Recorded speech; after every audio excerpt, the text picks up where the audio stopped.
What's up, guys? Ricky Moseley here.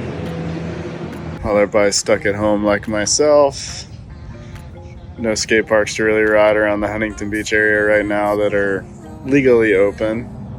There's a couple, but outside of maybe the wetlands, dirt jumps or something, it's pretty low key around here right now.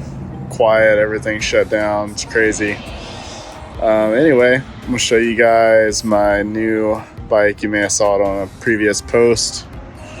Here it is.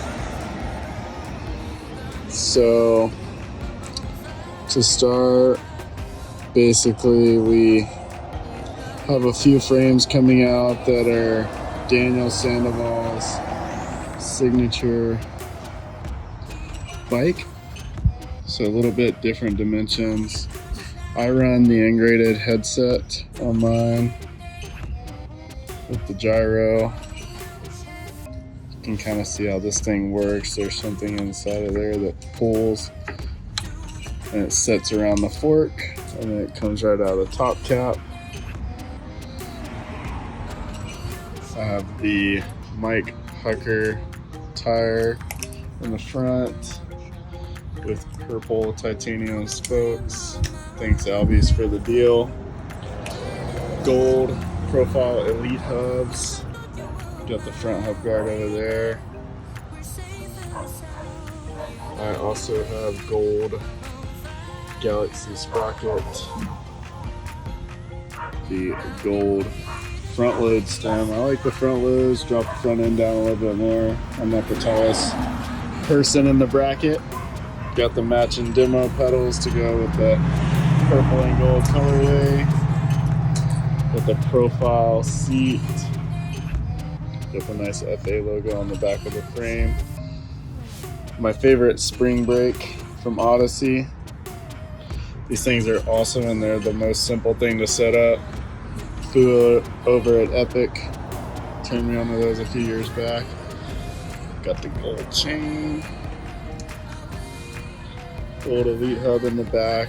I run the 3/8 button bolts in the back with the built-in spacers so you can see, and I also run the front hook guard in the back on the elite hub. It works perfectly.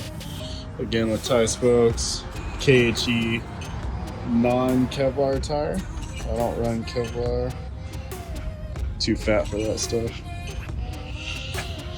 And then what else we got? We got clear fly pads, the column 22mm cranks with the hole straight through. ODI grips. I run the shadow bars. They have like this like kind of teardrop setup here. Odyssey lever. Everybody always asks why I run the lever on the left. I did a turn down at a skate park called Section 8 Skate Park way back when, and my lever got stuck in my pocket. And if you ever rode that park, you know why I changed it, because I didn't want that to ever happen again. It was like one of the worst arm rashes I've ever had. And I made the switch. This was before the internet, so I didn't even know it was like a European or Australian thing. I just did it so I didn't die again. But yeah, thanks for checking out my bike. Let's have a sesh soon. Bye.